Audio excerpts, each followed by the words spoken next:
niyo po guys, high tide. Pumapasok ang tubig dito sa office. So nakikita niyo ang lakas ng agos oh.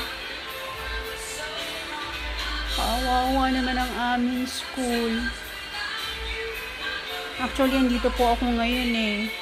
Kahit walang pasok, pumasok po ako dahil may mga deadlines po ako. May mga report po ako na need gawin. So, ayan po yan guys. So, kita nyo. Talagang maagos. Galing po sa labas itong tubig na to. Ayan po. Ayan po, ang taas.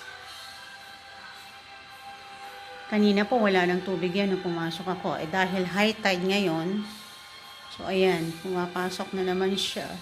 So sad. Tabi po kasi ng ilog ang aming school eh. So malapit kami sa ilog. Kaya ganyan. May high tide, may low tide. So kapag umuulan, ulan lang siya. Kanina, wala po yan. Ayan po ngayon, oh, ang taas niya.